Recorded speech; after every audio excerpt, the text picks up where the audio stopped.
Alright, so let's talk about abs. How do you actually get abs and how do you get it quick?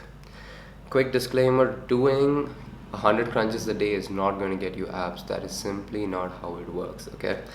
A lot of influencers try to push their burst hit workout for getting abs in 10 weeks or something, but it simply doesn't work because you breaking a sweat doesn't actually translate to your abdominal muscles getting built. Abs, just like any other muscle, is a muscle. So let's say you want to build big chest, you wouldn't go and start doing push-ups forever. Yeah, you will start with push-ups, you'll go to the gym, you'll start doing the bench press, and you'll start progressively overloading on the bench press, and before you know it, you have a good well-defined chest, and your chest strength is also much higher.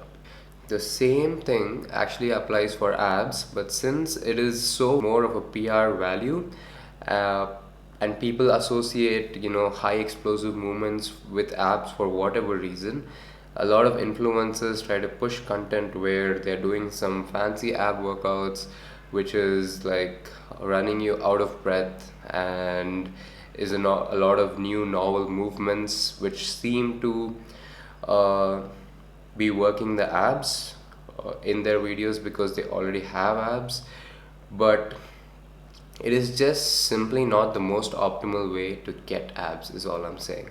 Okay, so if you want abs, you first need to realize how and if it's possible in your time frame set for your goal.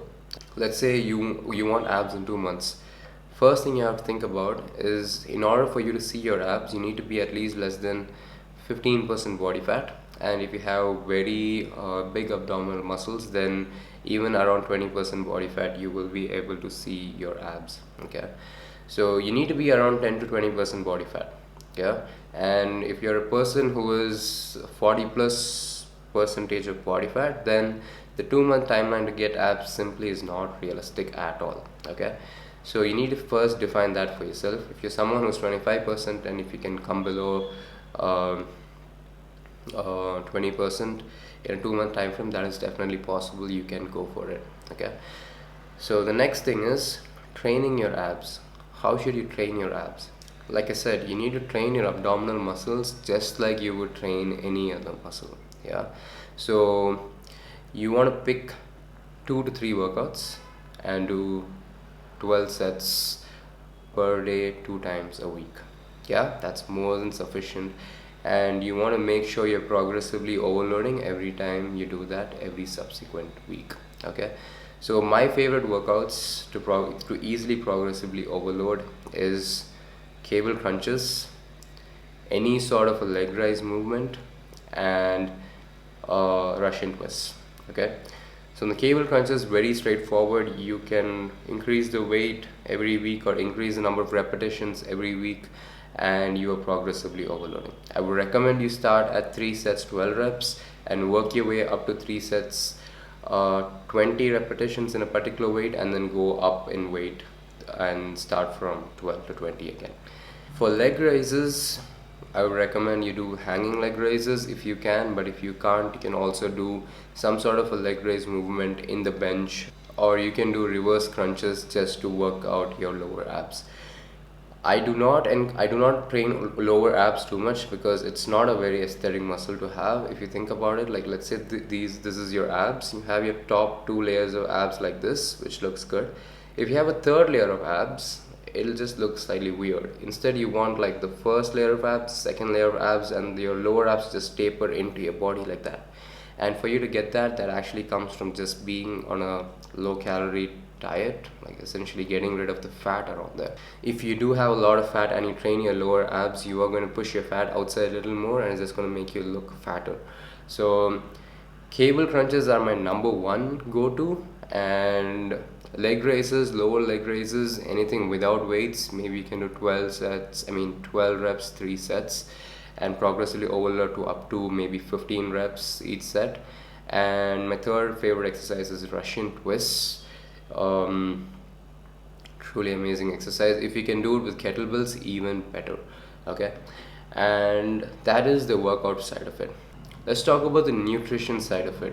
What should you eat to get below 20% body fat percentage? Yeah, so take your calories in pounds and multiply that with 10 to 12, and that is the amount of calories you should be in. Like that puts you roughly at a decent amount of a deficit to enable some sort of a fat loss mechanism to take place. And also make sure you're eating 1 gram per pound of your body weight in terms of protein. Make sure you're not doing any super high intensity cardio, because that is going to make you lose a lot of muscle when it comes, because you're already in a calorie deficit. Also, strictly no processed foods. Whatever foods you're eating should come from very minimally processed or cooked foods. Either someone cooks it for you or you cook it yourself. No liquid calories, because it's very easy to overdo liquid calories, and you are pretty much set. It is not rocket science. Take your body weight in pounds, multiply that with 10 to 12. Take your body weight in pounds, multiply that with 0.8 to 1 for your protein, and don't worry about anything much else. Make sure you're getting 10k steps a day. Don't worry about going on runs and doing anything too fancy, because stuff like that lasts for a burst and it usually dies off pretty quickly, and when it dies off, it takes away your motivation to get abs as well. So figure out something that works for you, and figure out something that works for you for at least a 2-month time period. Okay, so we have figured out the workouts that you should be doing. We have talked about what you should be eating. Now let's talk about some supplements that can make your life easier. Whey protein makes it so much easier to get your protein goal in your caloric requirement, because it's very easy to get your protein goal from eating paneer butter masala, some paneer dish, but like 1 cube of paneer is like some 200 calories. So whey protein is going to make it easier for you to get your protein goal within the caloric limit. And creatine is proven time and again as one of the most efficacious supplements when it comes to building muscle, and your abs are nothing but a muscle, like we already talked about. And caffeine also plays a big role when it comes to losing fat, building muscle in not direct ways. Although caffeine is slightly thermogenic, so it does increase your caloric burn rate to a slight extent. But the main reason you take caffeine is for you to focus at the gym, for you to be motivated at the gym and more stimulated to push harder at the gym. Yeah, so this is pretty much all I wanted to talk about in terms of workout. Pick 2 workouts, progressively overload for the next 2 months. In terms of diet, calculate how much you should eat, calculate how much protein you should eat, and work out your meals. In terms of supplements, take whey protein, take 5 grams of creatine a day, and just make sure whatever you're doing, you can do it for the next 2 months. Your abs will be there by the end of the 2 months. Thank you so much for watching. Subscribe for more content like this, and comment down below what other content you want to see. Thank you.